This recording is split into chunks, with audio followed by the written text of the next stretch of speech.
I lost 500 on it.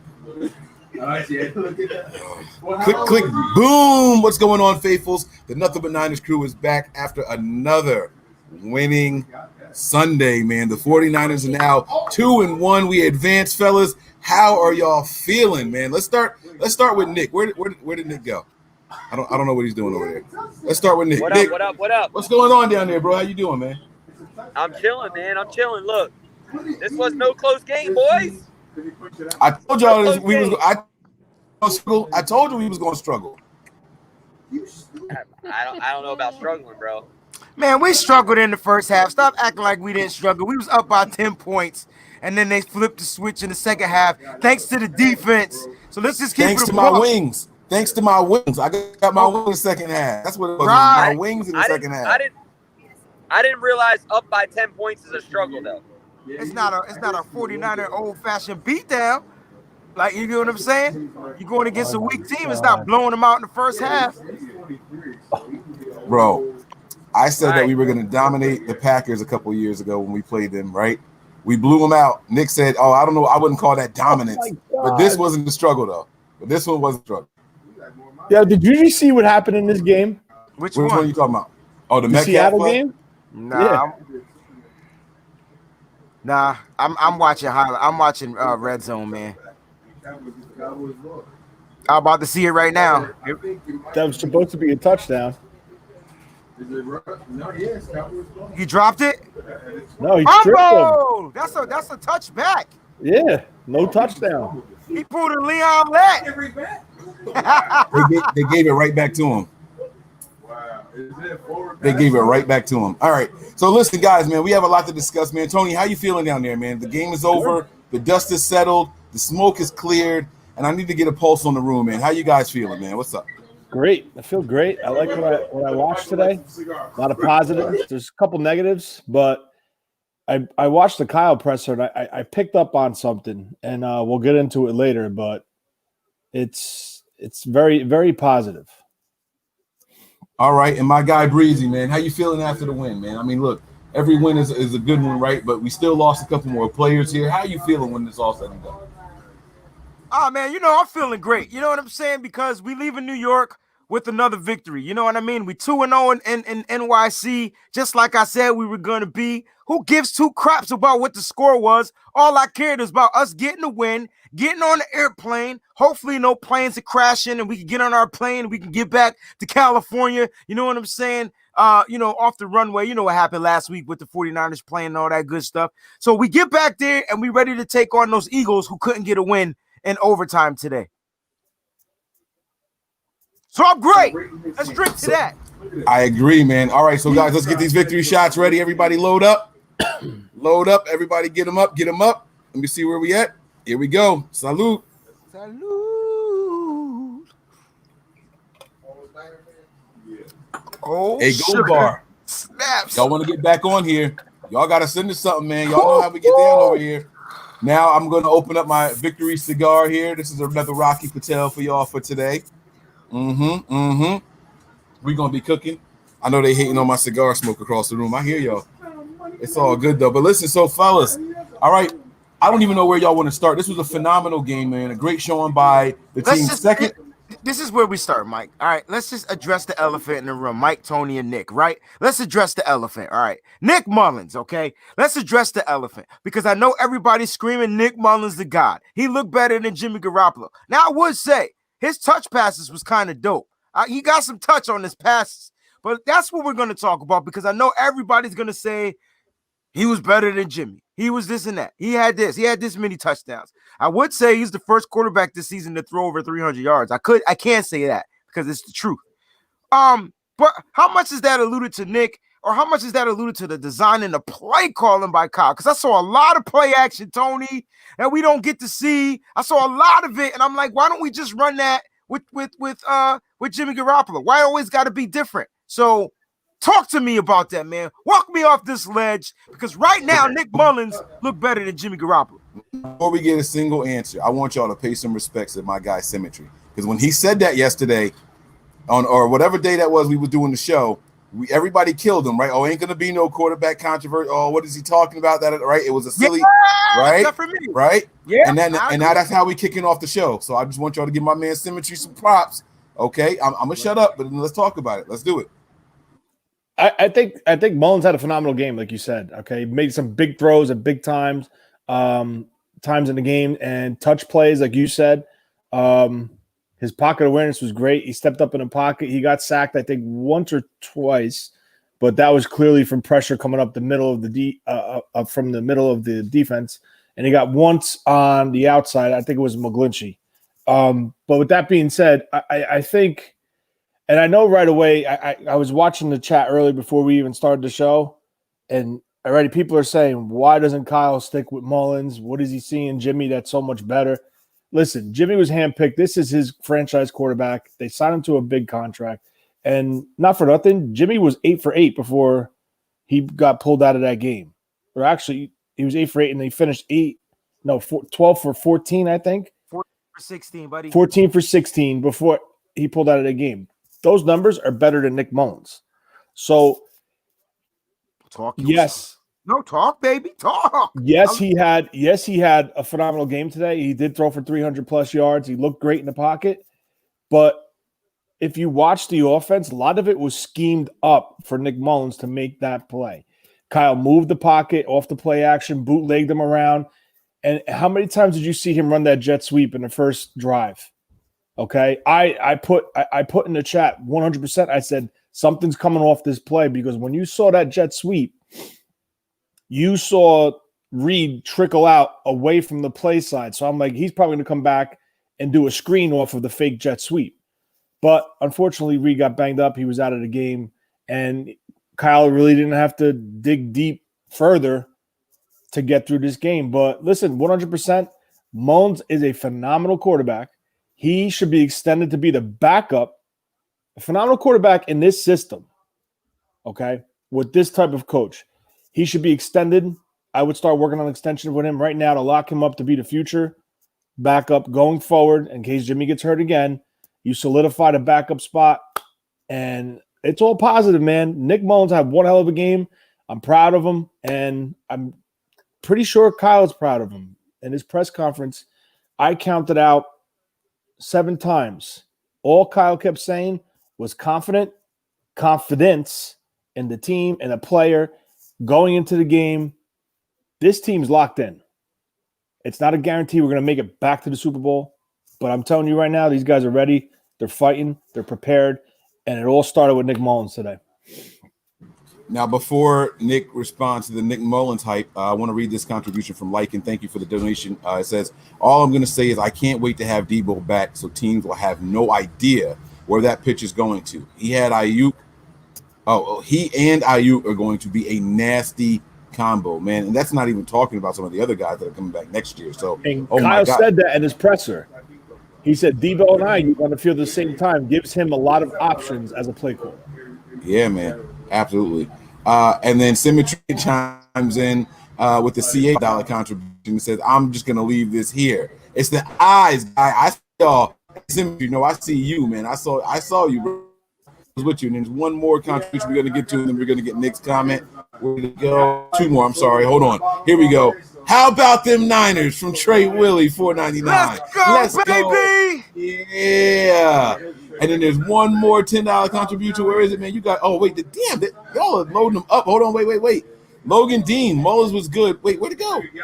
What's happening? Hold on, wait. Keep that 10 one there. Hold on. It says Logan Dean, $4.99. Mullens was good, but if that was Jimmy, we'd have dropped 50.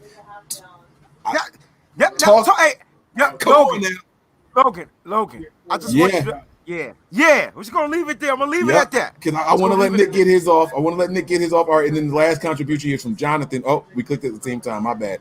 That's on me. I'm dancing with it. I'm sorry. I got a little bit of a delay with the click. Kyle Shanahan was trying to prove a point by allowing Nick to throw so much. They were throwing deep into the 4th. Jimmy is still the quarterback, though. If Jimmy is 90% healthy, does Nick start week 4? We're going to get to that. We're going to break that down. Thank you all for those contributions, man. You guys are on fire in there. Now, Nick, what were your thoughts on our quarterback, man? Our backup quarterback, Nick Mullens. Is he the new quarterback for the San Francisco 49ers? Yeah, I mean, like, look, Nick came out and played really, really well. I think Kyle put him in really good position to be able to be successful today.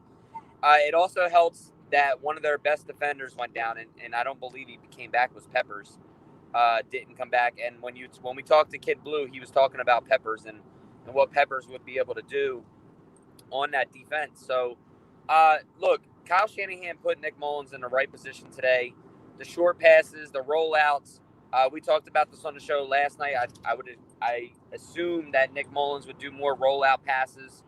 And my sister's trying to tune in here, jumping up all over in my face. Hey, that's right. Tell her I said what's up. Crew love, baby. Tell her I said what's up, family. How you doing? Mike said, "What up?" What up? What's good? What's good? So, no, don't say that shit. So, no, really though, I think Kyle Shanahan did a great job today with the game planning and putting Nick Mullens in the right position to win. He made some great. Look, Wayne talked about it earlier. He made some great touch passes today. There were some throws that he threw that were like in the double coverage that I didn't like too much. But overall, at the end of the game, he played well. He carried the team, and we got the W. Yeah, Nick, you mentioned that there were some throws that he threw in a double coverage. There was one throw to Brandon Aiyuk that I didn't know was going to be caught. I thought it was a sure interception, man. And Aiyuk somehow, the window was super tight. And that was a great throw by Nick Mullens into that tight coverage. And a great catch by Aiyuk, who had to adjust, catch it like this, bring it in for the catch, man. So that was a great throw by Nick. That was almost Jimmy G-esque. Absolutely. My assessment on Nick Mullens is this, man. He's a good backup. He's a really good backup, and he's someone that you want to have here. Is this team designed with Nick Mullens to beat some of those elite defenses that we're going to have to go up against or win games where you get into a shootout? I don't know about that, but I will say this. With Kyle Shanahan's play calling and his ability to scheme people open, we'll have a shot. But here's the thing that I noticed, though. I didn't see a lot of downfield shots this game. As much as we killed Jimmy Garoppolo for not being a down-the-field threat, I didn't see that much this week coming from Nick Mullens, and it wasn't so I understand, right? But what I also liked was down stretch. Normally the team gets conservative, especially when we have a 2 or 3 score lead. It's just run, punt, run, punt. It was because Kyle Nelson couldn't for punts in the long snaps. I don't know. But if it was, then I'm not sure, But the thing is, what I was most worried about was hold on 1 second, guys. I guess what he was most worried about was Kyle going to keep his foot on the daggone gas. Well, I don't. What I was most worried about was that they get really conservative when we're up by a nice lead, and then we don't take those shots. It's just run. If we can't get in the run game, it's a punt, right? Correct. With Nelson being hurt or whatever was going on with Kyle Nelson, they weren't afforded that luxury to be that passive and just depend on punts. If you don't know if you can punt because you have a backup long snapper in there, you have to be a little bit more on third down. So it worked out. I don't know what the efficiency was on third down, but I'm sure it was really good today. And I liked what I saw. And I hope that's something that Shanahan adapts going forward. He was forced to be a little bit more aggressive on those third down plays when we had a lead because of the long snapper. I hope he keeps in mind the ability of his players on this team to execute those plays when he's forced to be more aggressive. And let's do that going forward. Now, my stepmother was calling me because her mom is in town from Ecuador and she's about to the airport. So I have to step off for 2 minutes to say goodbye to Abuela. I will be right back.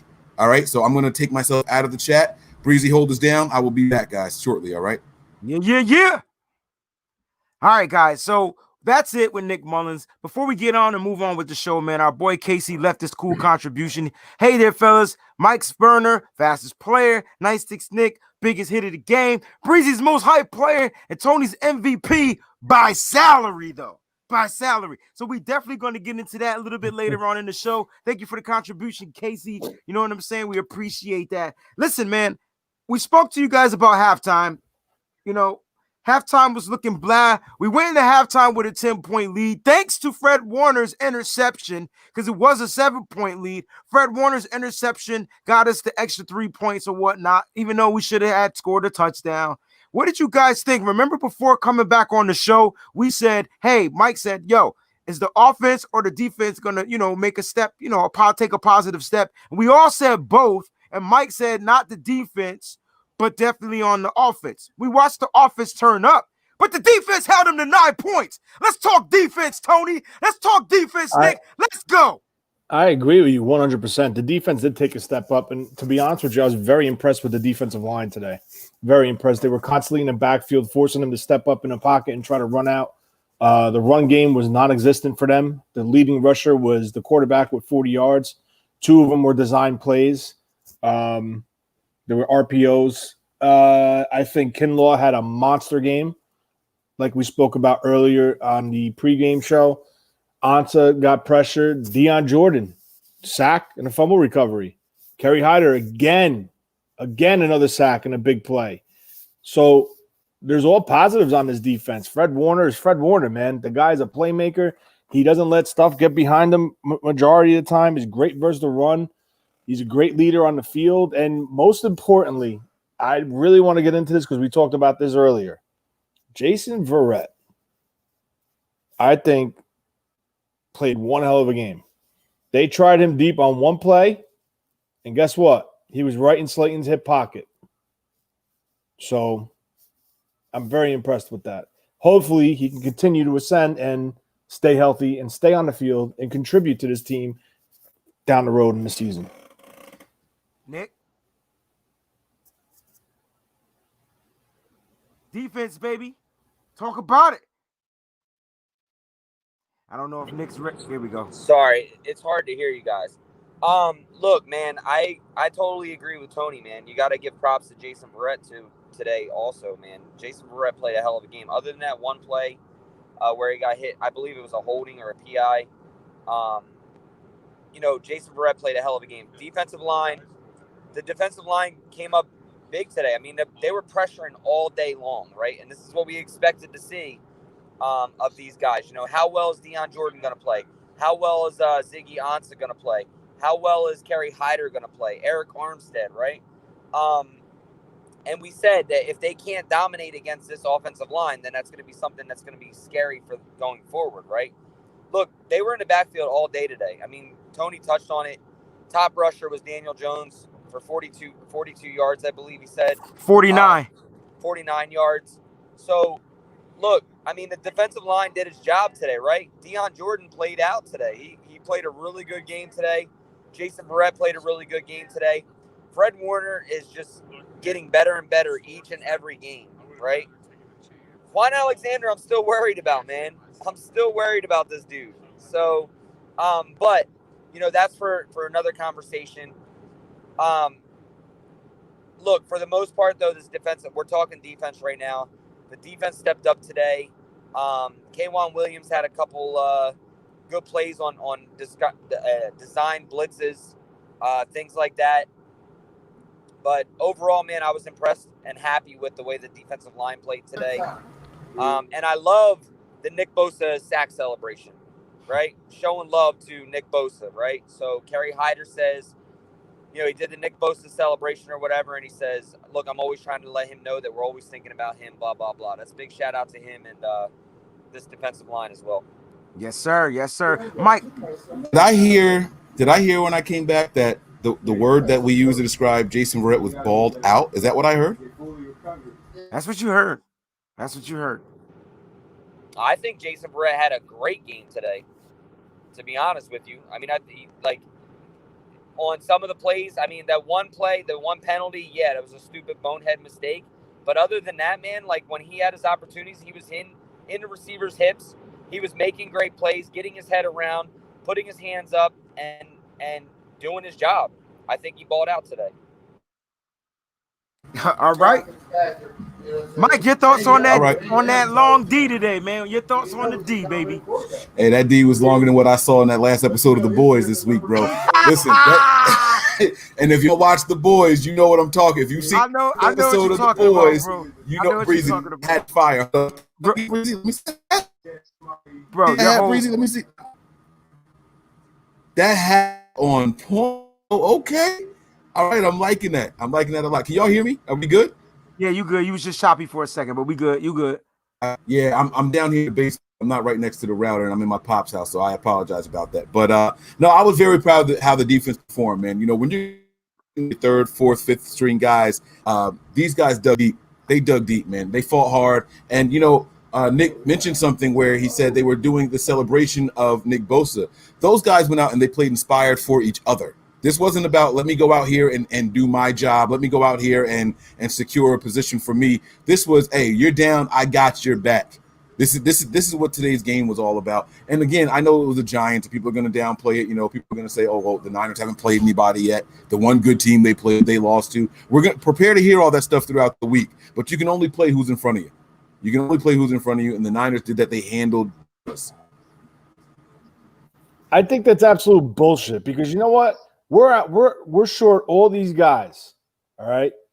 Jimmy, I'm not going to go down the list. Everyone knows who's out. And we did that today versus the Giants. So they have one guy missing, Saquon Barkley. I understand that's the center of their offense, but we have a lot of guys out too. So I don't. Well, you could argue that who's the center of the 49ers office? Is it George Kittle? Is it Jimmy Garoppolo? Is it the running game and Raheem Mostert? Because all three of those are missing today. You know, whether it's Mostert or Tevin Coleman. So I get you. I'm with you, bro. Yeah, we had a lot more out, and they just had Barkley. So I mean, I don't know. Maybe I'm wrong. I don't know. Nah, man. Like, look, what's going to happen this week is they're going to try to downplay the 49ers. Oh, they were supposed to go out there and win it. But all week long, prior up to this game, the 49ers got 95 injuries with only 53 people on their roster, right? That's all they talked about were the injuries. How can the 49ers go out there and win? They shouldn't be able to beat a team playing with their second and third string starters. Well, the second and third string guys proves that this 49ers team, when it comes to scouting, drafting, and putting people on this roster, it proves that they're better than everyone else in the NFL. Now, when they go out there and beat another team and another team and another team, y'all going to understand exactly where we're coming from with this point, whether they win by 1, 2, or 32. As long as they get them wins, Kyle said it in his presser, it's going to keep building the momentum. That's what happened last year. The momentum kept building after each and every victory. And when they did lose a game, they didn't hang their heads low. They knew what they needed to do to get back on track to get the winning going again. This team is going to be crazy. Just real quick that no one has touched on, and I don't think people notice, 0 turnovers. Yes. 0 punts. Yes.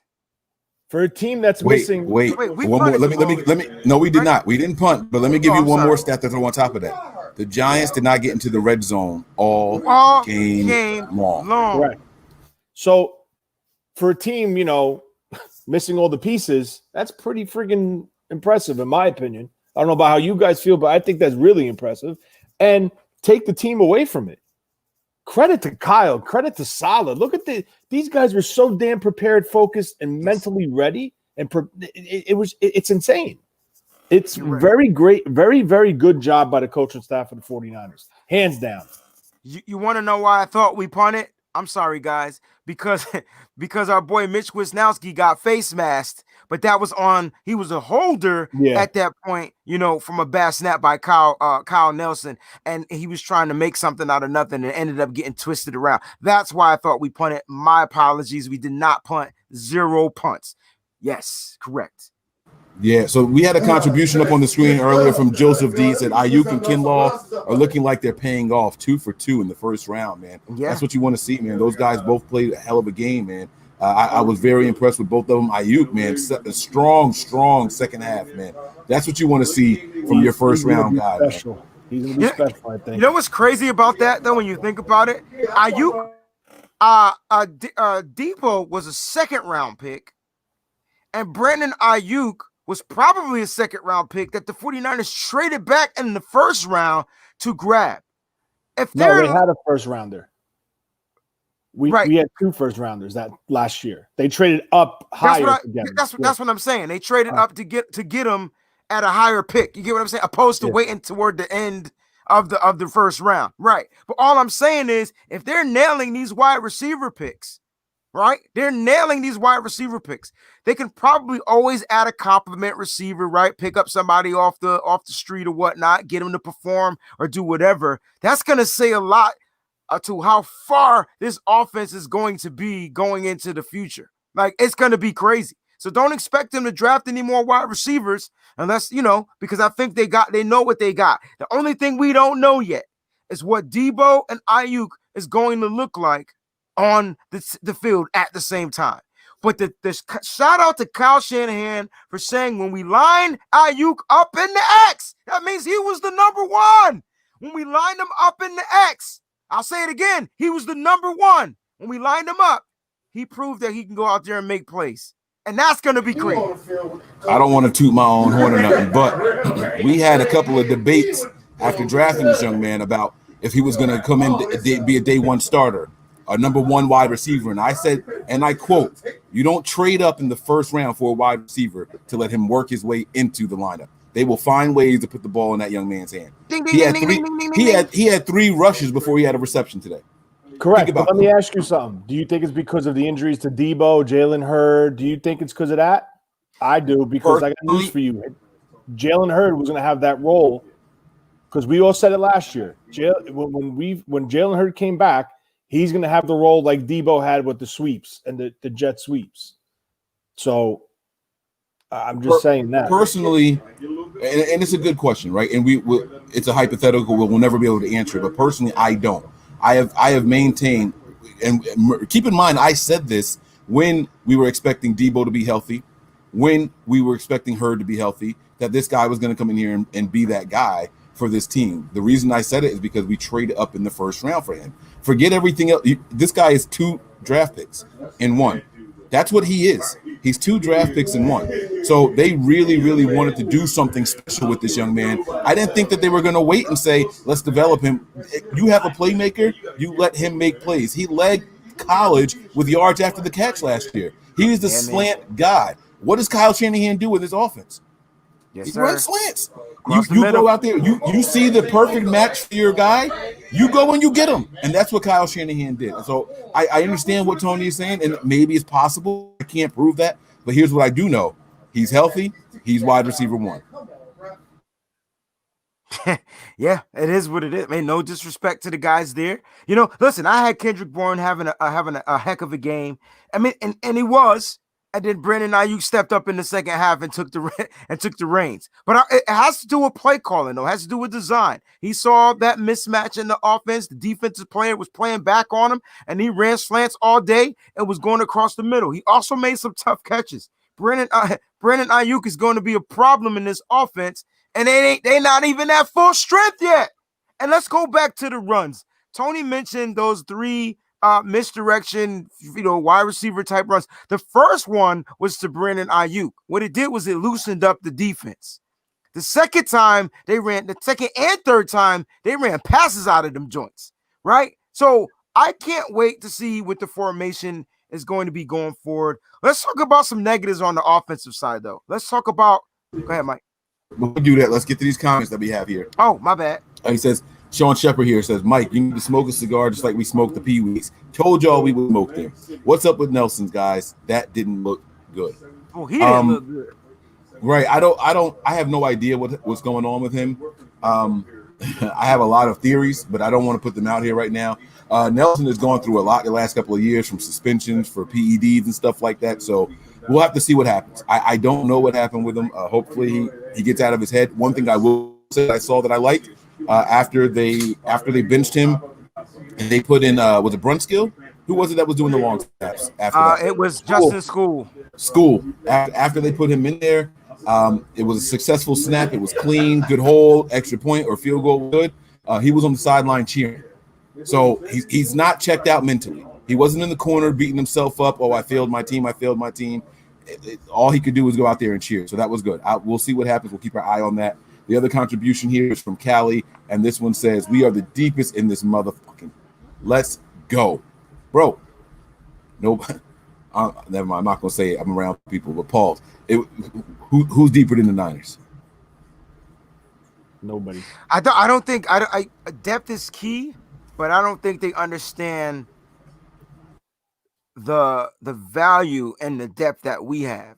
This team for years has been like putting certain types of players on this specific team that can, and Kyle spoke about it. You know, if a guy goes down, the next guy needs to be able to come in, and it needs to be just as fluid, right? Which means that they're not only grabbing depth, they're grabbing certain type of skill set, taking, skills type player type depth. If you've seen the movie Taken, you know what I'm talking about. Got to have a certain set of unique skills, you know what I'm saying, to be able to do what I'm about to do to you. And that's what Kyle does. He makes sure he grabs players. So when we don't see all these big name free agents get signed, it's not because we don't want them or they're not good. They just don't fit the Swiss Army knife that Kyle has in his pocket. And he carries a different one each and every day. That's my point. Teams that think they could prepare for Kyle Shanahan can't really prepare for Kyle Shanahan. Let's keep it a buck. Even Kingsbury was struggling with Kyle Shanahan. We just didn't fall on the right side of the spectrum when it came to winning the game. That's all. But they were struggling.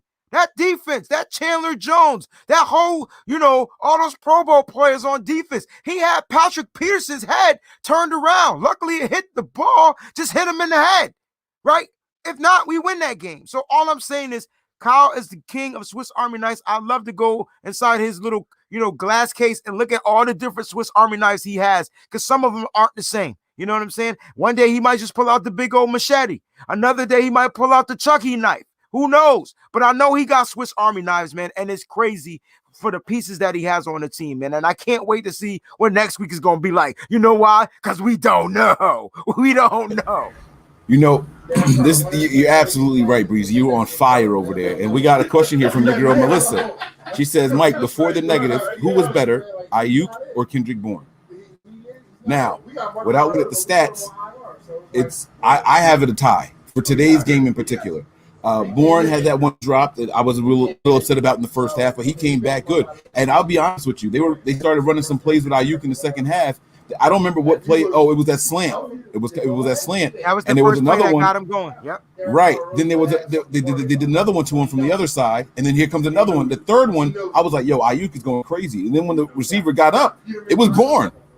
So like Bourne and Aiyuk actually they look the same at a certain point out there, man. So it's not that I don't want to put down one. Listen, I'm okay with saying one guy's better than the other as long as they both on my team, right? But they both served a very good purpose. Now Aiyuk got more carries and more touches today, but as far as receiving goes, I like both of them, man. I really did. I think that Aiyuk will be the better person, but as far as who was the better receiver today, I'm going to call it a tie. Again, that's without looking at the stats or anything like that. So I want to know what your thoughts are on it, Breezy. And then we'll look up the stats and see what the numbers say.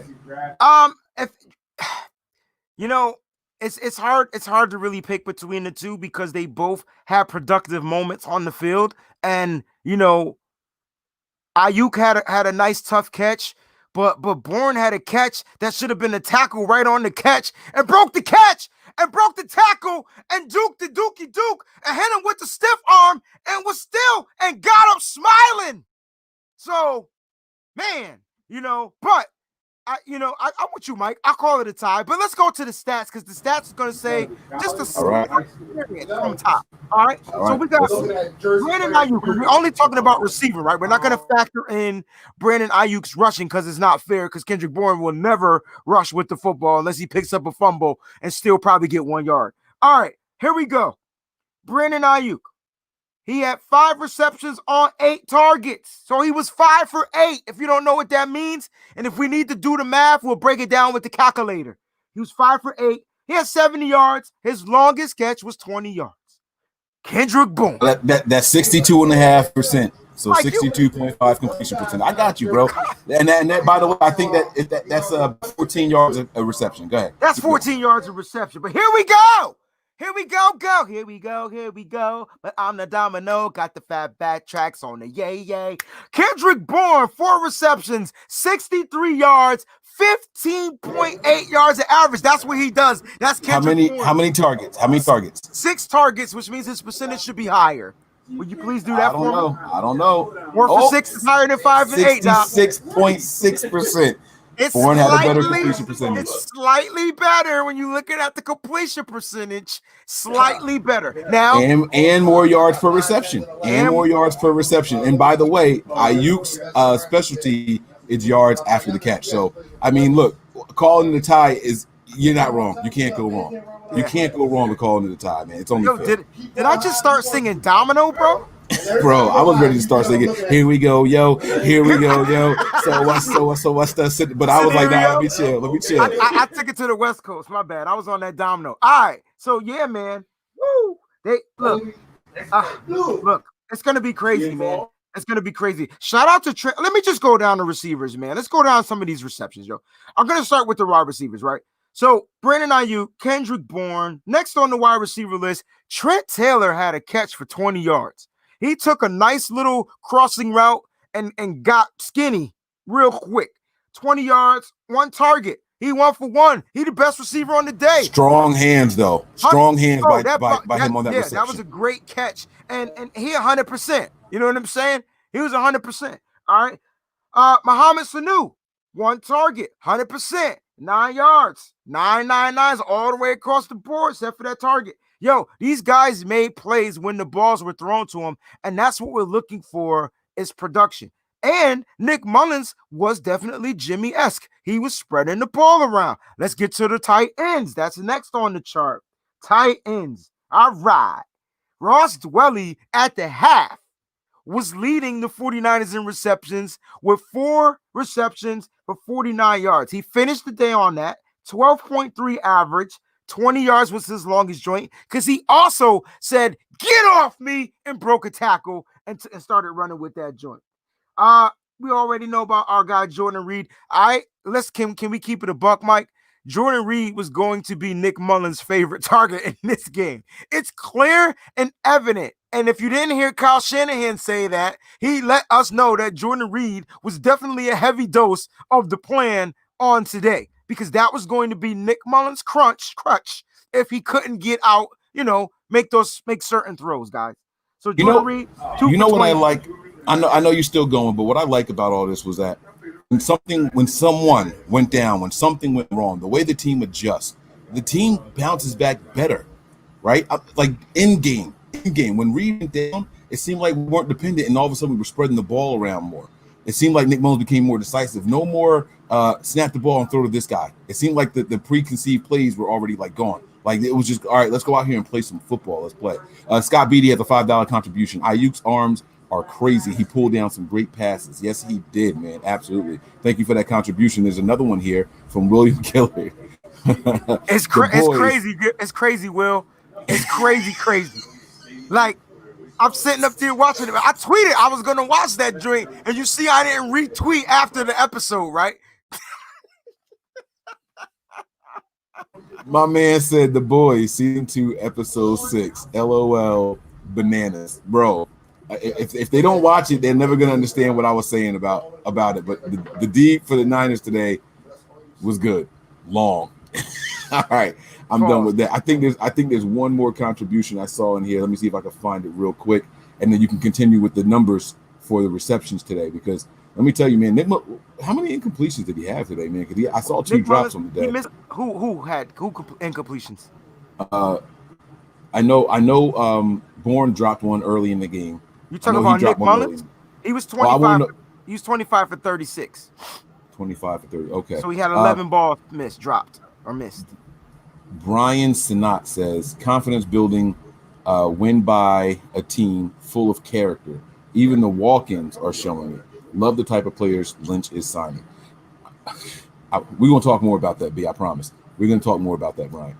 All right, so go ahead, get back to your numbers, man. Let's get to this. Okay, that was a quick chronic break. All right, so check this out. Now, let's get to the running backs, right? Because Jordan Reed finished 2 for 23. Obviously, he left first with an ankle injury, got retaped, then ended up getting a knee injury on a pass. And then he caught the pass, targeted, whatever. But we all say that they were targeting his ankle. They were trying to twist his ankle up. It ended up messing his knee up, and they took him out of the game.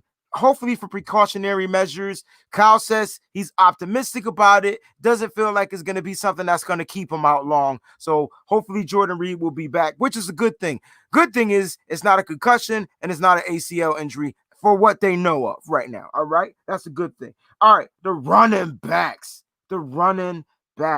Man, do we have some catching? Now this is what I'm looking forward to, because I after you do this, I want to talk about the running backs because they're perfect segue to your running backs. Gotcha. Yes, sir. Perfect. All right. Perfect segues. I'm gonna only talk about them on pass catching. All right, here we go. Woo! Bam! I feel like I'm getting lightheaded from that vodka shot. I'm not gonna do another one. Jerick McKinnon, 3 for 39 yards, 13 yards a pop. 26 was his long. Hey, that doesn't sound right. It didn't sound right at all. 4 targets. All right. 4 targets. So he was 3 for 4. That's 75%. I don't even need a calculator for that. 75%. All right. Bam. Let's get to the next running back on the stat chart. JaMycal Hasty. First play of the game. His first NFL play. First target. He finished with 100%. 1 for 9. 9 yards. Bam. Kyle Juszczyk. 1 for 7. 7 yards. Bam. All right. Am I missing somebody? I feel like I'm missing. Yes, I am. I say the best. You go and save the best for last. Here's the running back that Mike wants to talk about. My name is Charlie Wilson. Woo! His name is Mr. Wilson is what you can call him. Jeff Wilson Jr. Three receptions, 54 yards, 18 yards average with the touchdown. And have you ever seen a 49ers running back run that hard, bro? He ran like Mike is folding his arms, bro. He ain't cutting. He ain't bumbling, stumbling, as my man Chris Berman would say. He is getting to the end zone. He has 1 target. He catches, secures the ball. Mike, talk about this run game, man, because I know that's where you want to go, baby. I told y'all a long time ago, I wanted to see Wilson get some targets. I said he used to be a wide receiver, and I think this guy can be special. And I got laughed out the building so many times. If he was so good, why isn't he breaking the lineup? Well, because you got high-paid guys. Money talks in the NFL. You're not going to sit there and put in a guy on the practice squad over a guy making $4.25 million a year, right? Y'all thought I was crazy. Y'all thought did you say he averaged 18 yards reception? 18 yards of reception. Well, he must have only had 1 or 2 catches in a long 3 like for 7. 3, baby. So he caught every pass that was thrown to him? And a TD. And he got a titty off of that? And he got a titty off of that? A titty, baby. Okay. Maybe that was just, whatever. That's cool. Maybe it was a one-off, right? Maybe we looking into it a little bit too much. But I will say this about that young man.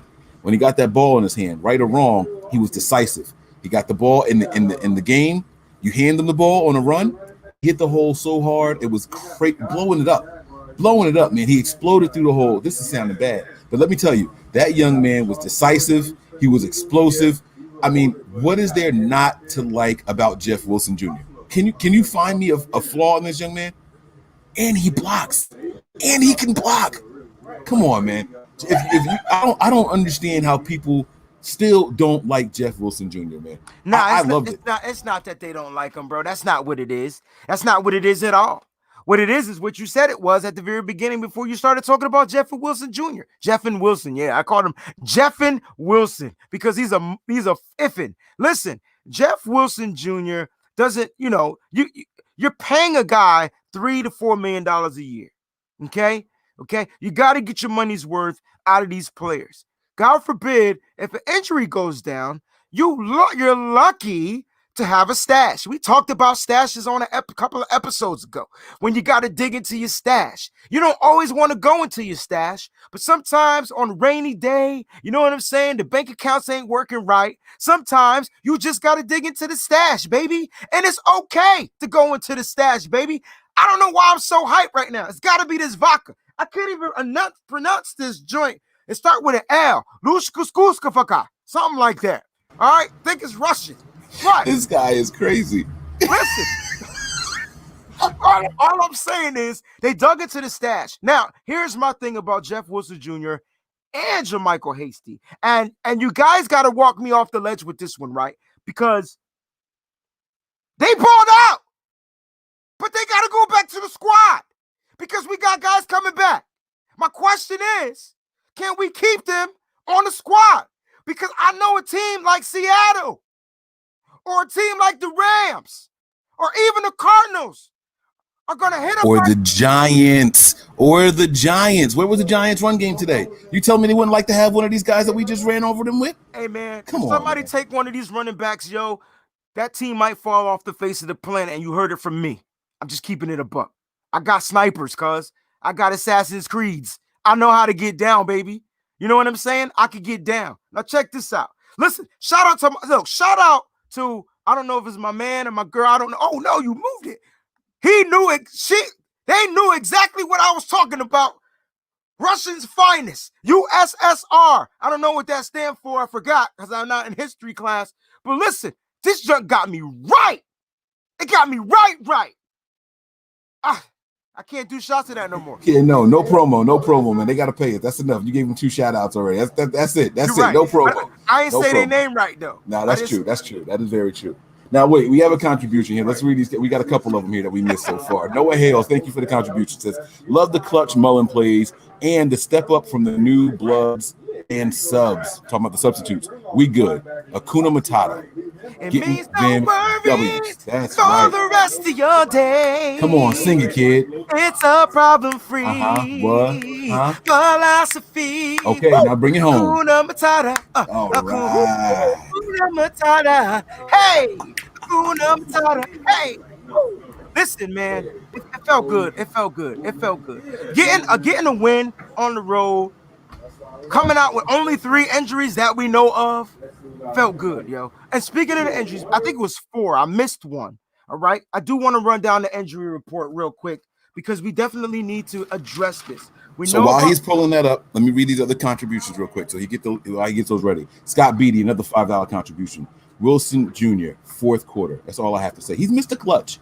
In a game that he didn't have to be clutch, he showed he is Mr. Clutch. We were blowing him out, and he was still clutch. He was playing like we were down 30 points, bro. Like that's come on, man.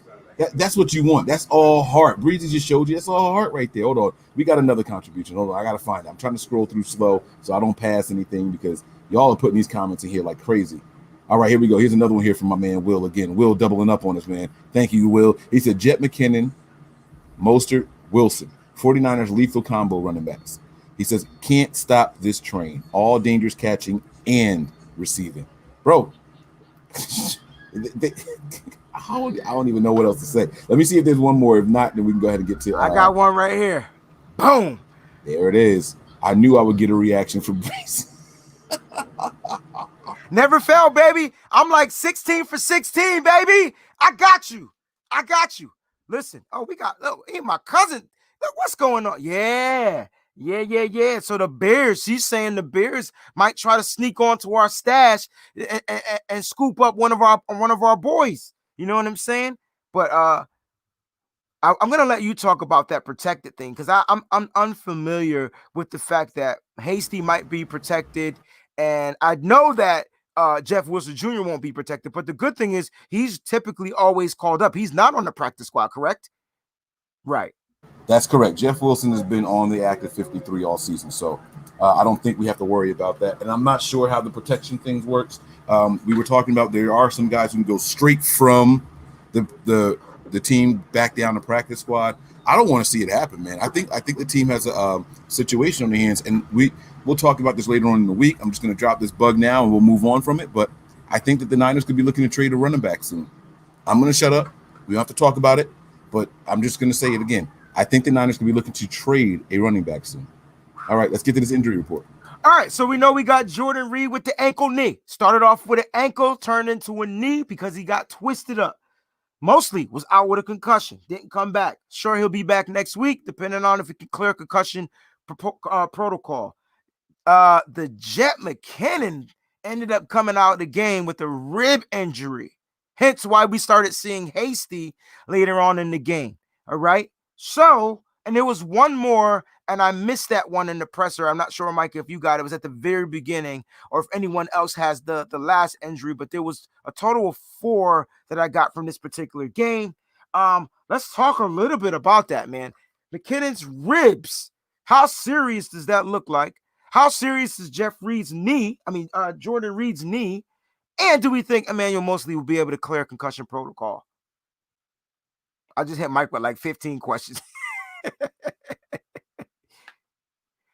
What do you guys think, man? I'm gonna play the injury report from Kyle. Hopefully y'all can hear it. So listen up. Our guys' injuries from the game.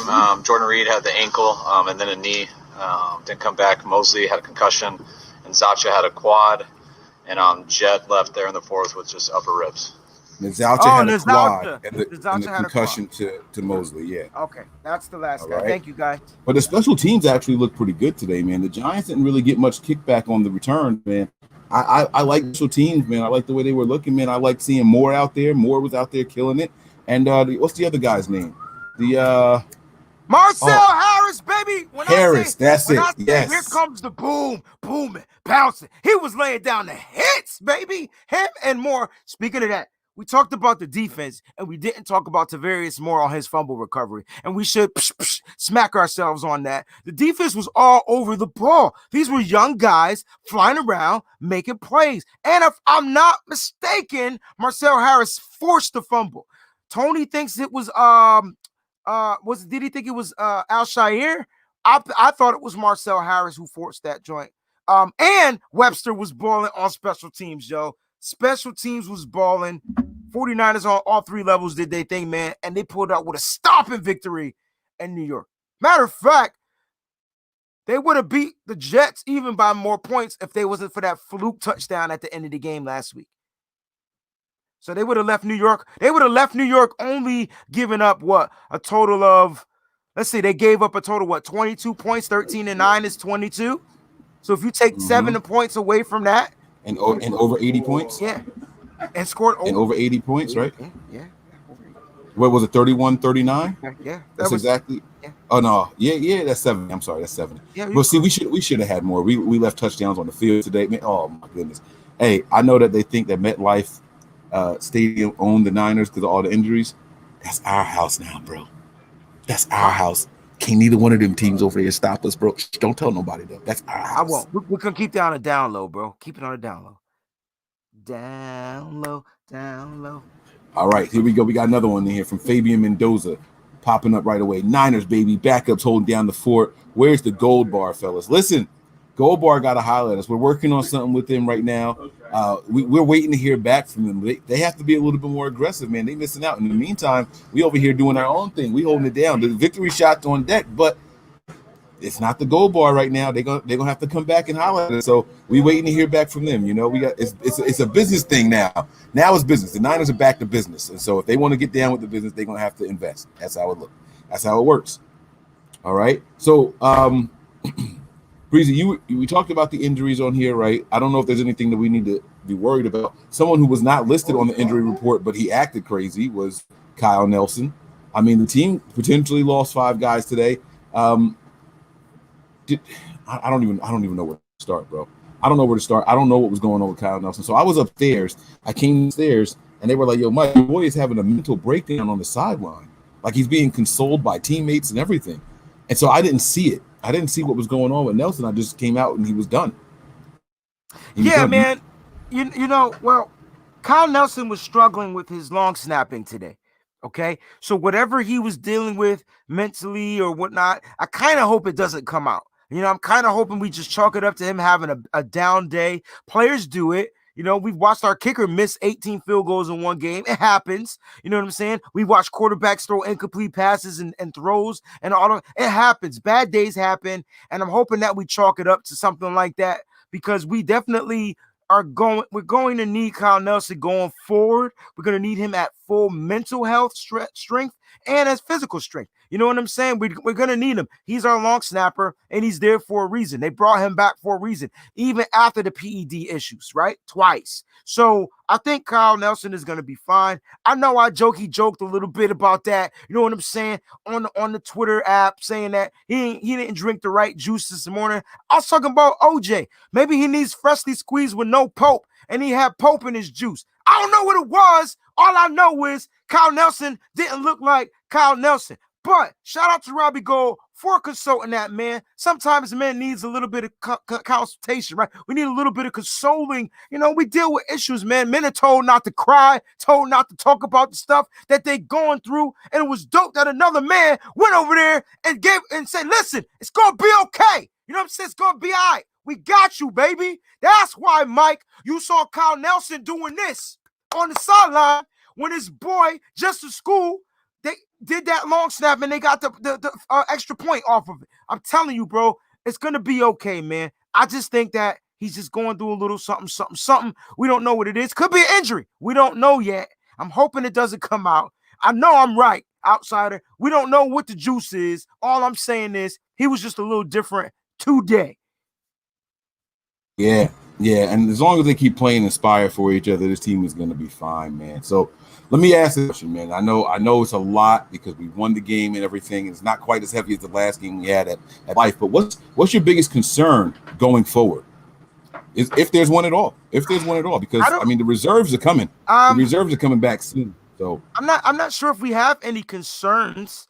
I think what we need to do is just continue to go out there with the game plan and execute, no matter who's on the field. You know what I'm saying? No matter who we bring out there. The fact that, you know what? I'm not going to call these guys backups anymore. They're part of this team, right? And they proved today that they belong not to be called backups because they were starters on today, and they went out there and put a can of whip ass on a professional team full of starters. So they were, you know what? Saquon Barkley could have played in this game, and this team still would have enforced that whip ass. You could say no, they would not have, or whatever. No, I'm saying it wouldn't. I was shaking my head. No, I'm agreeing with you. It would not have made a difference. It wouldn't have made a difference. It wouldn't have made a difference at all. They were stopping the run up the middle. Devontae Freeman had 2 runs that gashed for not even 10 yards. Come on.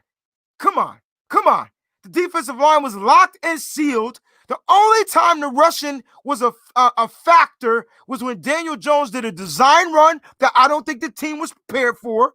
When they see Josh Allen or Russell Wilson, they will be prepared because they know they design run those joints. We're going to get to Symmetry's comment, and then I'll continue with my rant. Mike, you on mute. My bad. So I asked, what are we concerned with going forward, even after such a dominant win, right? What are our biggest concerns? Symmetry says we're still struggling running outside zone to Trent or the left tackle side, which is odd. Dwelly needs to be on the field if Kittle isn't on all run plays, all capital letters, all. Kwan stepped up, talking about Quan Alexander, not Kwan. Yeah, Quan Alexander's talking about. Jimmy and Tart did a lot of cool switching.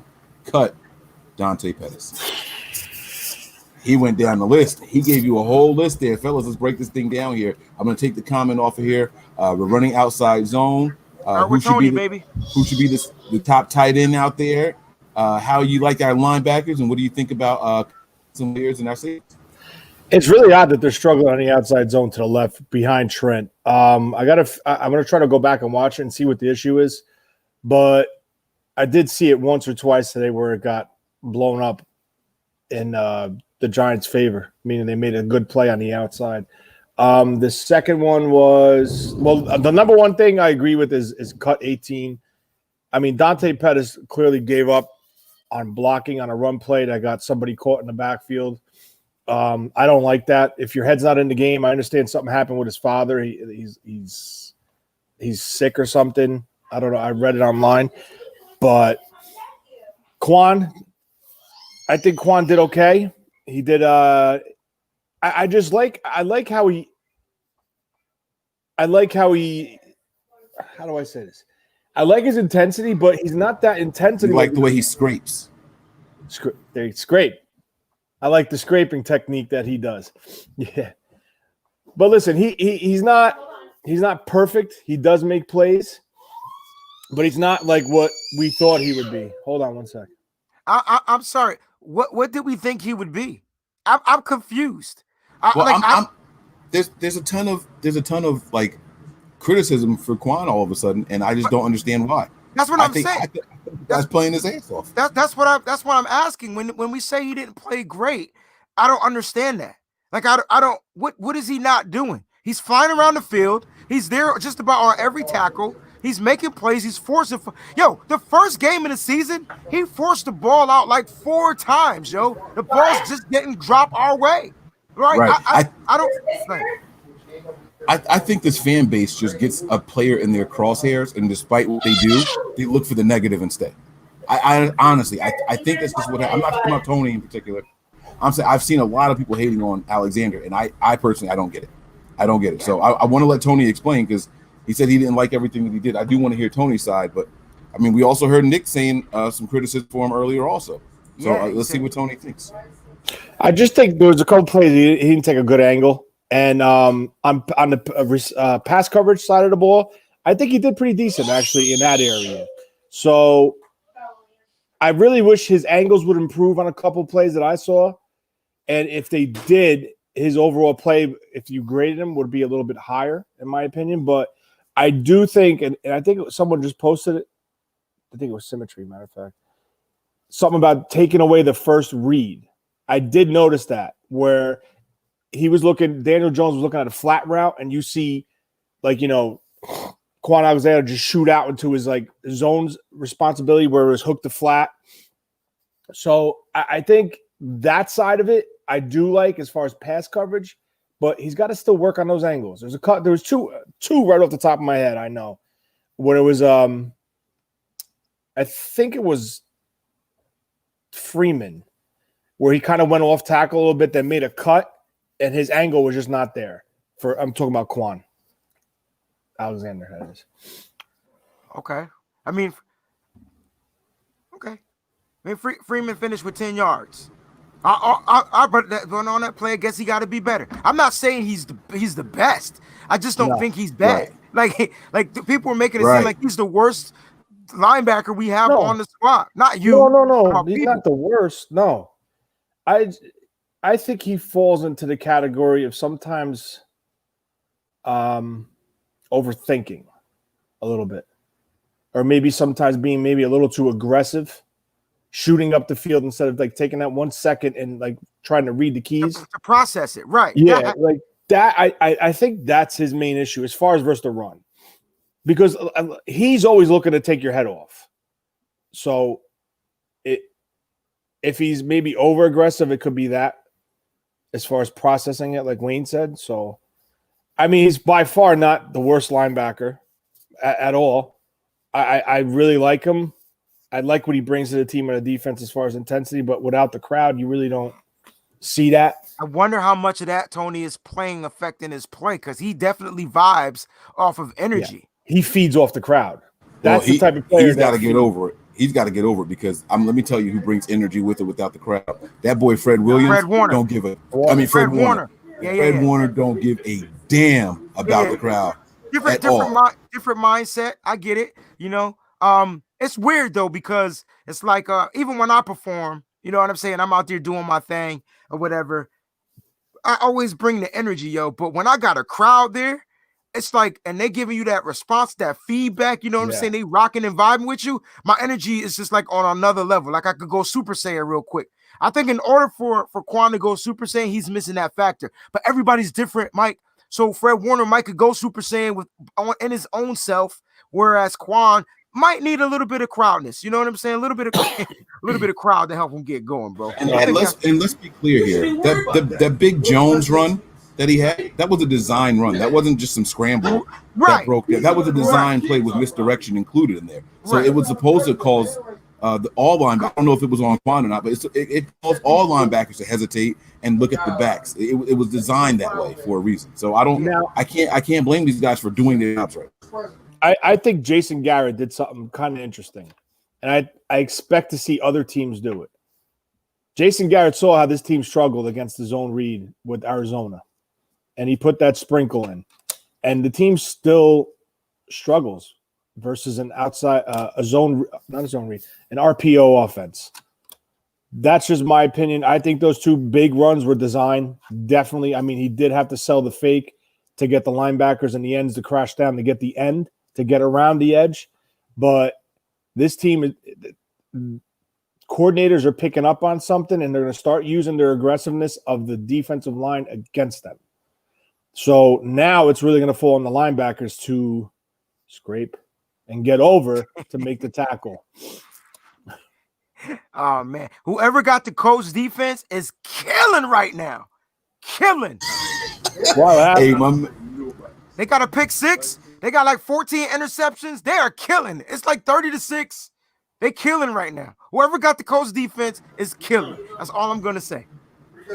my man Jim Broney here. Thanks for the contribution. Any updates on Jimmy G, or is it all vague? The coaches didn't do an update at all following the game, but from my understanding, Jimmy is going to be questionable for Sunday's game against the Eagles. Yeah, I mean, of course he's going to be questionable. And he's probably gonna start. The question is, I don't want to end up in like a Nick Foles, Carson Wentz type situation, yo. Like, you know what I'm saying? Like, this is not going to be what that is, okay? If Jimmy G's healthy and ready to go at like 90%, I said it last week. If he was 90% ready to go, he would have been starting this game. Now, they're not worried about a turf or grass field. They're not worried about stuff like that. They just worried about their health.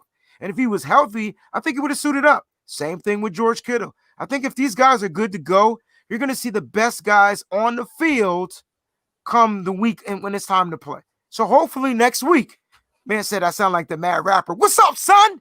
What's going on, son? Yo, this is what we going to do, son. I'm mad wild right now, son.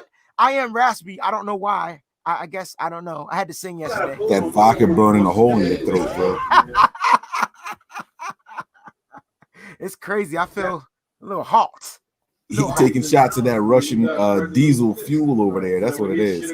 All right, fellas. So listen, we have some awards to hand out. This is something that was started by one of our subscribers here. Breezy's got to give us the most hype player, right? I believe that's what it is.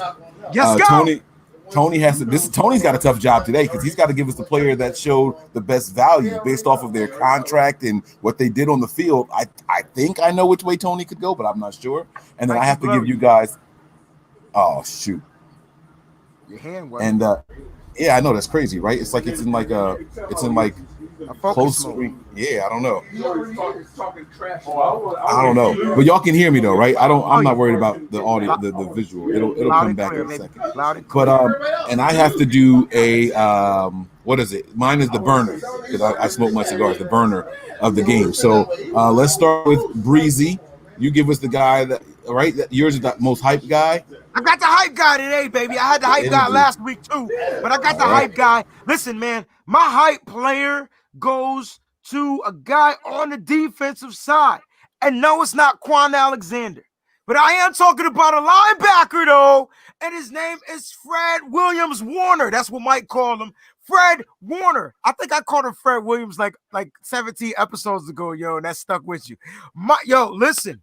This guy, not only did he ball out, Mike, this guy was on fire after every tackle. Matter of fact, didn't he finish? He finished with 7 tackles. How many tackles did he have, guys? Who got the stats up? Let's talk about what he finished with.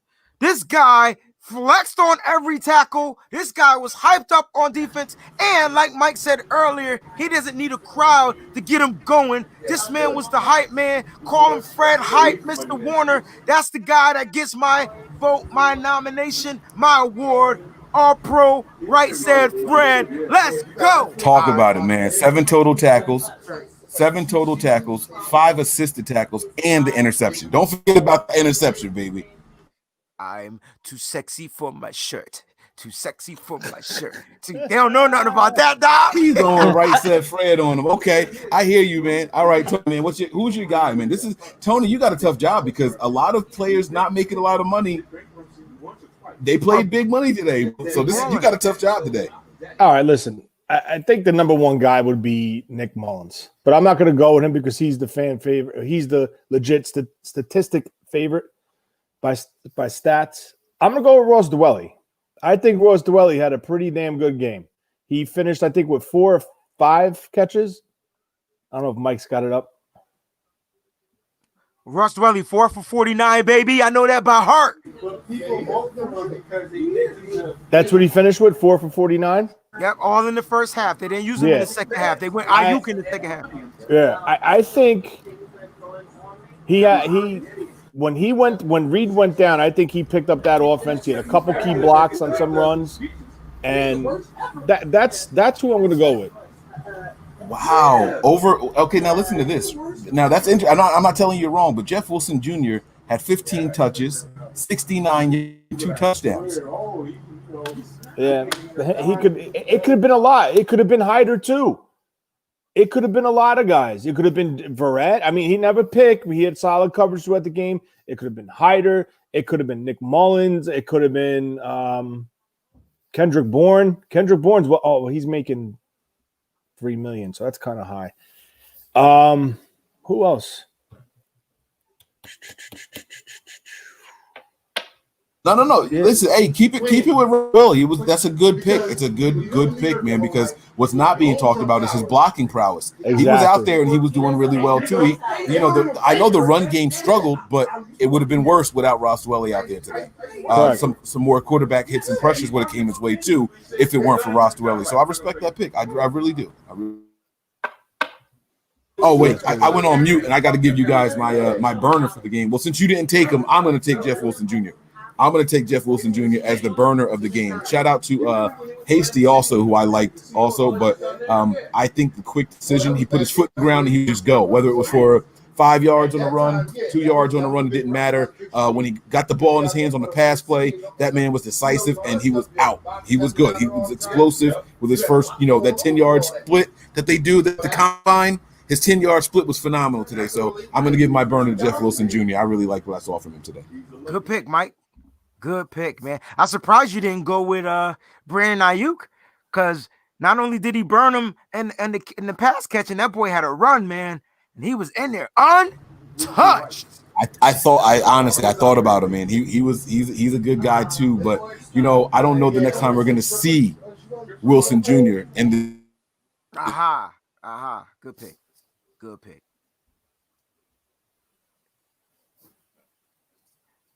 Mike went on full mute. Nah. It's all good. It's all good. Mike's probably going to have to dip out, come right back, but we'll go ahead and keep the show going. Basically, a lot of the bottom end rosters, bottom end players on this roster contributed big today, and they it was all positive in my opinion. Yeah, I agree, man. And that's my point. If the depth on this team, okay, if the depth on this team is producing at a level like this against an NFL team, and we also always say any given Sunday could happen, Some games you go into confident, some games, for me, this was one of those games I was just saying like, let's just come out with a win. And the reason why, though, Tony, is because of all the tragedy that happened the week before. Had we not had, had we had 2 injuries opposed to like 10 injuries, I probably would have felt a little bit different. Not saying I was less confident, but as far as the score picking, I probably would have felt a lot different. You know what I'm saying? Wow. So, coming out of New York unscathed a little bit, we only had maybe two injuries that we're probably going to have to monitor: the concussion and the knee. I think the ribs are going to be fine. I think the quad is going to be fine. But going forward, we're going back home. And when we get home, they're probably going to give a healthy dose to our boy George Kittle. And let's talk about the absence of George Kittle and how it probably affected not being able to run the ball well with these different running backs. Remember when Kittle missed the 2 games last season and we couldn't figure out how to run the ball? Talk about it, Tony. Let us know, man. So this is why it was very important for the Niners to extend George Kittle. Okay, everyone said, "Hey, is he worth that money? Is he worth that money?" Not only is he an intense player on the field, we all see that he plays with his hair on fire. He's Mr. Intensity on the offensive side of the ball. So when you take him out of the lineup, and this is not a knock against Ross Dwelly. Ross Dwelly did a phenomenal job today. That's why I chose him. 4 for 49, excellent blocking. He led the way with him and Garland and Juszczyk on that reverse where Aiyuk was 100% untouched into the end zone, which it's very hard you see. It's very rare you see that. But so you add Kittle back into this offense, and he came into this league known as a blocking guy, and he just flourished into a fully well-rounded NFL tight end, highest paid tight end. So I think when that piece gets back in, I think the running game's going to take another step. But on the other hand, it was the same group of tight ends on the field last week, but Mostert was the running back. So that's my point. It could be maybe that these guys are used to having that type of speed behind them. And I'm not. It's not a knock against anybody, but when you're used to running with that type of speed and the ability to get to 0 to 60 like this, and all you need to do is give him that edge for a split second, that could be the issue. Because I'm going to be honest with you, the running game improved in the second half, in my opinion. It did, because speed was a little bit different, right? Yeah. You saw Jermichael Hasty, who is shifty, low down, gritty, and grind, right? Well, he was making some good cuts. I told you guys about him, bro. He is dangerous. That's the only guy I've ever seen in a very long time. And I'm not comparing him to Barry Sanders, but when he does his little shift, makes his cut, it has the ability to get that second gear and go. Like, he'll go out into a full-out sprint around the edge, make his cut upfield, do his little shift, hop step, and then take off again. That's a rare gift to be able to do. You have 2 gears at top speed. He has it.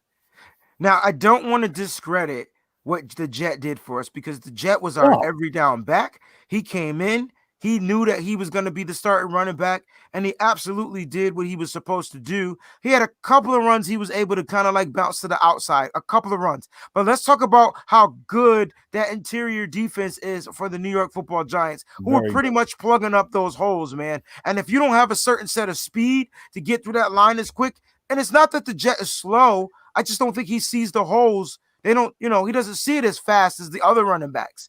And you saw as he watched and let stuff develop, right? He was able to make his cuts and get up, through the line. So talk a little bit about that, Mike. Are you back with us? Yeah, I'm back. I'm on the backup tablet over here, guys. I'm sorry about that. I don't know. I couldn't hear y'all. Y'all couldn't hear me. I refreshed. I jumped back in and out. I don't know what's going on. So I'm sorry about that. But I was a little disappointed with Jerick McKinnon's rushing attempts today. Just the rushing attempts. I wasn't really like wowed with them. I didn't like them. I don't know. It was different today. It was different. So it's not that he can't get better, but we were warned the Giants' defensive line is really good against the run. They just break down in the fourth quarter. And much like what KD said when he came on here, Kid Blue, he said the Giants defense will put up a really, really good fight until the end. When the offense starts sucking long enough, the defense just falls apart because they're tired. They don't have any help on that defense. And it's funny you say that. And that's why I think Kyle went on those long drives, 10, 12, 13 play drives to wear that defensive front out. But on the other hand, I think the defensive line coach for the Giants had one hell of a game plan, because they know how these linemen try to get to the second level and pull on certain play on their majority of their running plays. And they probably taught them, listen, if you see an opening, blow it up. Just go in there full bore and just blow it up, knock the defensive linemen back into the backs. And that's what happened today in the first half. They were blowing up the pulling guards, the center. They were preventing them from getting to the second level to get on these blocks. But that's what happens when you play a 34 front team with big physical linemen. So kudos to the game plan, but then Kyle answered the game plan real quick. Okay, you want to do that? We're gonna keep you on the field. We're gonna run the ball down. We're gonna throw quick passes, keep the clock running. 13, 14, 15. I think there was even was there a 16 play drive? I don't know, but I'm gonna go look. I remember there being a 14 play drive. I don't know if there was a 16. If the Giants gave us a 16 play drive, they should just forfeit the rest of the season. So, Giants fans, you ain't got nothing to say now. I know y'all heard me. Giants fans. I want to say.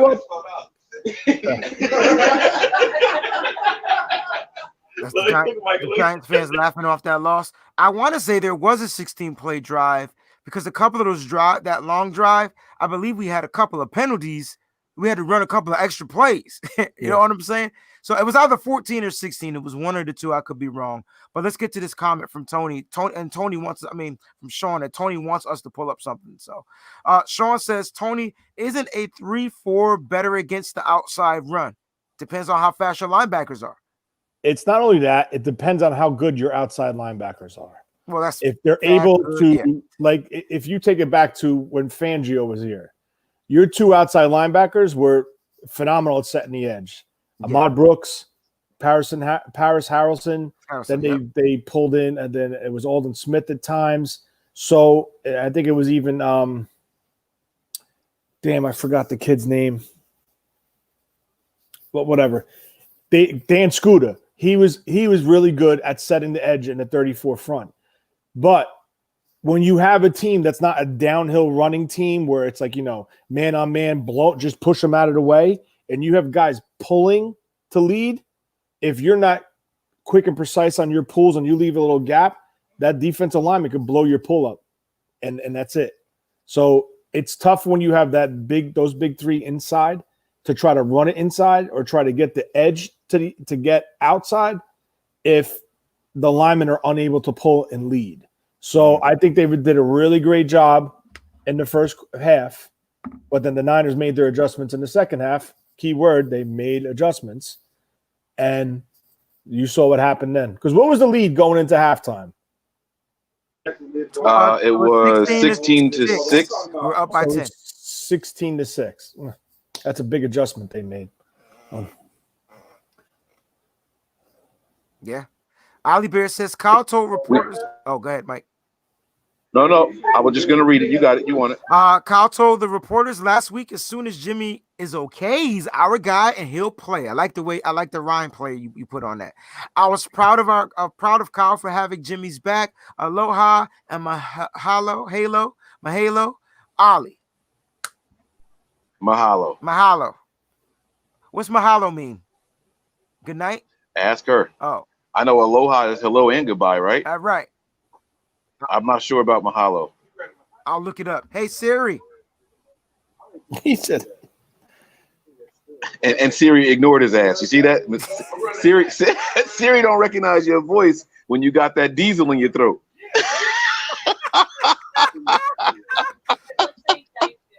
It says thank you. Everyone's saying it means thank you. Thank you. Mahalo.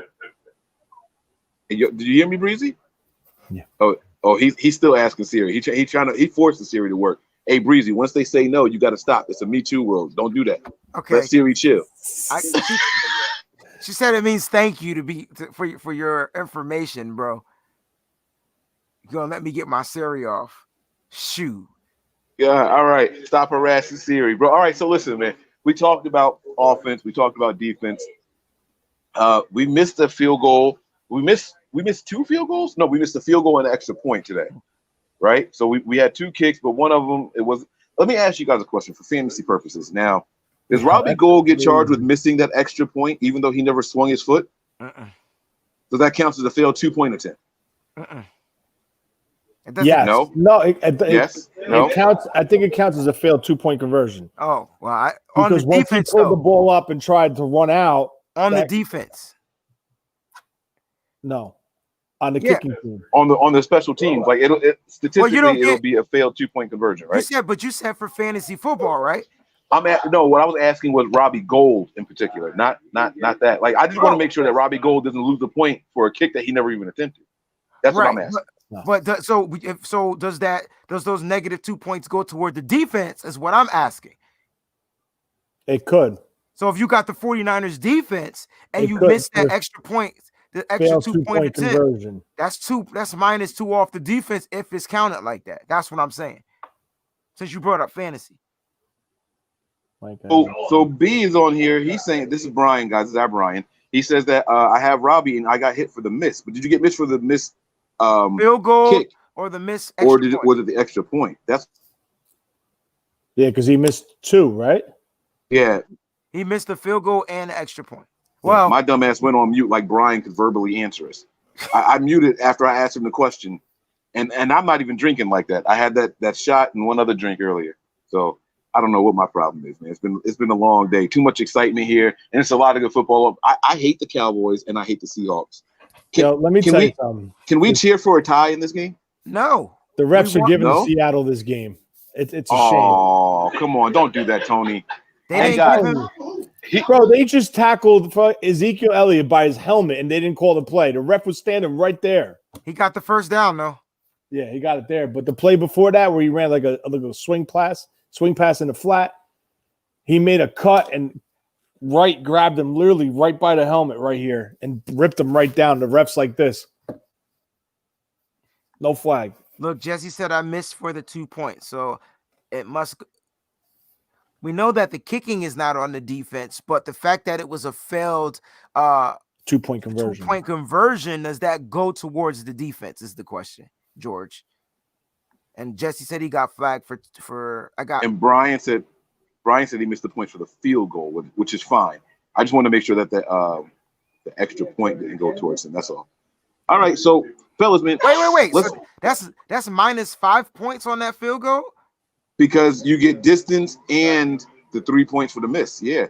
So it depends on how close it is. See, like I've played in leagues where if your guy misses one from 0 to 19 or 1 to 19, that you lose 10 points because that's a gimme. You're supposed to make those. Oh. Yeah, I've played in leagues where it's rough for kickers, man. I like those things though. So it's weird, man. It's really, really weird. But listen, guys, what other takeaways do we have? We're not going to keep dragging this thing out. We'll wrap this thing up if y'all want. We're almost at the hour and a half mark. Were there any other takeaways? I was proud of the special teams today. I know that we're talking about the missed kicks right now, right? That's what we're talking to, and that's how I got there because I was going to compliment the special teams. But when it's on the long snapper and the kicker, the kick that Robbie missed, wasn't that like a bad snap or something like that anyway? The field goal that he missed? Everything that he missed was bad snaps. Even the ones that he made, they were bad snaps. They were all every snap was bad today. Yeah, so you guys know I hold no punches when it comes to Robbie Gould. Y'all know I'll tear his ass up, but I can't blame him today for his performance. Y'all know how I feel about Robbie Gould. Don't even get me started there. But I also said that he was going to be our season's MVP. I said he was going to be the leading scorer for the team, and I don't have the numbers, but I'm pretty sure I'm right now. He's definitely not the leading scorer for the team.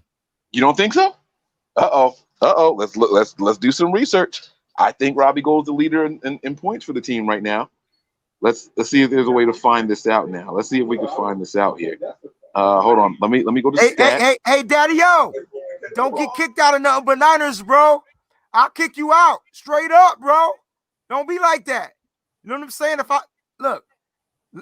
If you don't hear from me for the next 4 or 5 days, if you don't see a nitty-gritty Niners show or me on nothing but Niners, then you already know my team lost and I'm going to need some time. All right? Just keeping it a buck. But don't be like that, Daddy. I thought we was bros, bro. Come on, man. Wait, y'all forced the game 7? No, it's game 6 tonight. Oh, it's tonight. Oh, my condolences. Hey, at least one of your teams won today, bro. He said my condolences. That's horrible. Look, Breezy gonna go on silent mode. He ain't even gonna blink. He gonna make us think he froze. I see you moving over there, bro. I know you heard me. I was hoping it would look like I froze up. I'm a Hornets fan, so I'm not So Jimmy Garoppolo was accounted for 4 touchdowns. So that is what's 36 6 points. times 6? No, it's not. 16 36. points. Sorry. No. Yeah, no. 24 points, right? 24 points for Jimmy. Right. Okay. And then we have 1 touchdown for Mostert, 1 touchdown for McKinnon. All right. We have Jordan Reed has 2 touchdowns. Mostert has receiving. McKinnon has receiving. So let me see. That's 1, 2, 3. So Mostert has 6 and 6. That's 12. McKinnon has 6 and 6. That's 12. Reed has 12. Defensive. Do we have any touchdowns on defense this year? No, not yet. Okay. And so that means 24 points in total is it, right? Jimmy got the high. And then you add in what Mullens. Oh, wait, this doesn't include today's numbers. Jet got another one today, right? That's 21. No, 20. I mean 18. Right, that's 18. I'm doing 7s. I'm sorry, guys. No, it's all good. I know, and that's why it's hard. So he got that's it though. And then Wilson has 2. That's 12. Also, right? So that's 12 for him. Okay, so the leading scorer is Jimmy Garoppolo with 24. I'm going to go down to the kicker now. Where is Robbie Gould? So field goal. Oh, all right. So field goals. Robbie, how many did he make today? I need today's numbers. Can you pull those up while I look at this? There's no way he only made one field goal all day. Didn't he We have put up 39 points. Didn't we have I don't know. He had 2 All right, hold on. attempts. All He right, so made here's one what and we'll missed do. one. So he's got 3 made field goals and 6 extra points. So that is 3 is 9 plus 6. That's 15, and then whatever he did today. So let me go to what we did today. Recap Robbie Gould's numbers for players, and Robbie Gould is he made 3 of 4 field goals. That's another 9 points. Robbie Gould's the lead scorer, and 3 extra points he made, extra points he made today. So Robbie Gould is the leading scorer. I told y'all he's gonna be the MVP but for the team, bro. He's not gonna finish the leading scorer. Hey, you never know, man. Jimmy Garoppolo in and out of the lineup. We spreading the ball around. It's very possible, man. It's very possible, bro. Andy Isabella got 2 touchdowns today. That's the guy I told y'all we should worry about on their team. Remember I said when we played him, he's the one I'm worried about. It's Andy Isabella. He was the one that caught that 80-yard touchdown. But they didn't utilize him in game 1 against us. It was all about Hopkins. I need Hopkins to ball out. What's going on? Okuda must be shutting him down. Mm-hmm. That's exactly what's going on. I'll take it because I'm going up against him in fantasy, so I'll take it. So we talked special teams, we talked offense, we talked defense. Let's talk coaching real quick and get up out of here, man. If you guys had to give a trophy to the coach today, any coach, be a position coach, head coach, offensive play caller, defensive coach, you guys give me one. Let's all try to name one that we want to send some love to today. Go ahead, I'll say the whole damn staff. I'm sorry. I think they were well prepared. Like I said earlier, this team was on point today. Safety coach. Dang, they are balling. Yo, if you got the Colts defense, bro, I swear you got like 30 points right now. Just the defense. I definitely say the whole staff. But if you want to put it down to one, I'm going to say Kosaric with that defensive line. Nice. Not a bad pick there, Tony. Not a bad pick at all. All right, Breezy, you want to go? You want me to go? You got it. All right, so it's going to be a toss-up. I'm going to go with Kyle Shanahan. I know that sounds like a low-hanging fruit, but I want to. It's about the play calling and not giving up on the run that was pissing me off all game. Every time Kyle doesn't give up on the run, it pays dividends in the third and fourth quarters. Because the first half, I was so frustrated with the run game. I was very, very frustrated with it. And him not giving up, it's just his way of opening up other windows for later on in the game. And it's hard to sit back and be patient even though you know that's what he's doing. But I love how Kyle Shanahan took all those injuries and said, hey, we still can do this, guys. He kept the team motivated, and he put together a hell of an offensive game plan against a pretty good – it's hard to say it, but a decent defense. If they had offensive help that can sustain drive, I think the Giants defense would be ranked a lot higher than what they actually are. So shout out to Kyle Shanahan keeping drives going. Like Tony was sitting here talking about, we never confirmed, but if you have multiple 10+ play drives, come on, man. That's the key to success. Bro, do you guys know what the time of possession was today for this team? Oh, it was lopsided. Yeah. Big time. Let me check. I think I texted in the group. Hold on. Let's see. So while he's looking that up, here's another thing that I wanted to compliment Shanahan on. 36-42 to 18-30. This is what's still time in the game. Right, that wasn't even the final. 4 minutes left in the game. It was 42. Hold on. 67 plays to 42 plays, 409 yards for the Niners, 175 for the Giants. And listen to this. Here, how's this for a stat, right? Listen to this. 75% on third down conversions, guys. No one's talking about that. 75% on third down conversions with the backups to your backups in that game, bro. I'm sorry, Breezy, you said we got to stop calling them backups, right? These are our players. These are our guys. 75% conversion on third down. Listen, teams would pay. They would bribe for numbers like that. That's and it wasn't like it was just 3 or 4. No, that was 8 of 12 on third downs today. So, that's what it is. V Brewer 3000. Thank you for the contributions. Sup faithful, hell of a game. M effing mean statement made today. M effing statement made today, man. I absolutely agree with you, bro. Thank you for the contribution. All right, man. Breezy, you got to give us your coach, man. Give us your coach, and we can wrap this thing up. Yeah, man, my coach goes to the defensive coordinator, man, Mr. Robert Saleh. Listen, man, this guy, we've seen Robert Saleh with pieces, no big name pieces, and him struggle, and with that. He pretty much was reverting back to that. I mean, of course, he had his common core there, but he was missing some key starters on his defense, man. He came up with a game plan and held the New York Football Giants to 9 points, 3 field goals, 9 points, and a 4th down stop. Listen, that guy was on point with his play calling today as well on the defensive side. And let's talk about how many times he was able to give Kyle Shanahan the possession to score points. So let's talk about that. Defense had 3 takeaways, three turnovers on that defense, 2 fumble recoveries, and 1 interception. So shout out to the defensive coordinator, Robert Saleh. He gets my coach game ball.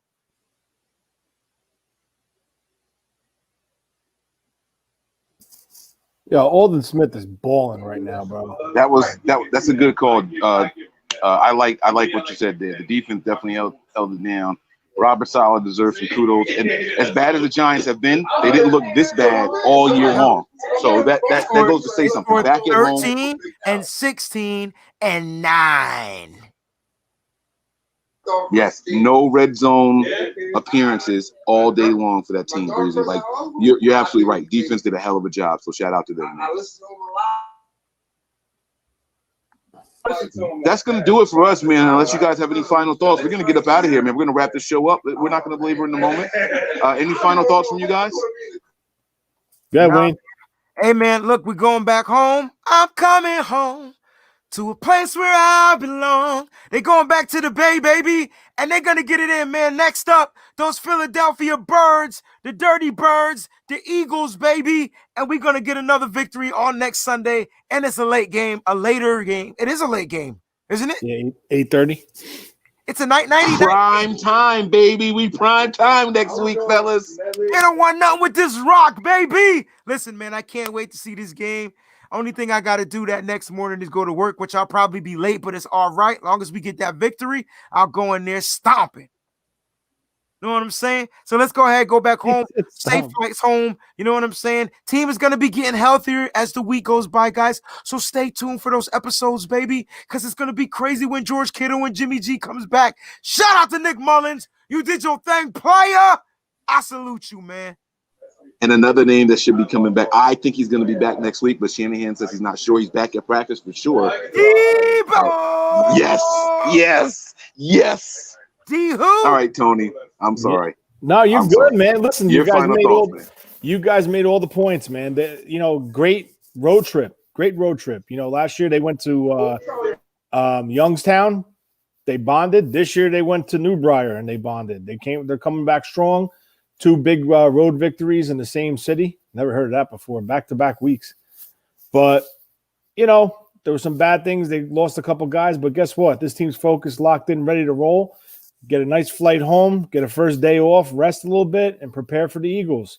You have to stay focused, play game by game, week by week, and don't overlook your opponent. And if Kyle continues on this path that he had today with this game plan and calling, the Niners are going to be tough, man. And especially as the plays start coming back. You got Debo supposed to start working out this week. I don't know if he's going to play, but he's supposed to get back on the field and working out. Then you're going to get, I believe, a Kittle back too, hopefully. Then Garoppolo, hopefully. Mostert. No one mentioned him. Mostert's coming back. Then you're going to get Sherman the following week, I think. I think Sherman's Miami. Yeah, that's the week he after. should be back. Yeah. So now you're getting all your key pieces minus two guys.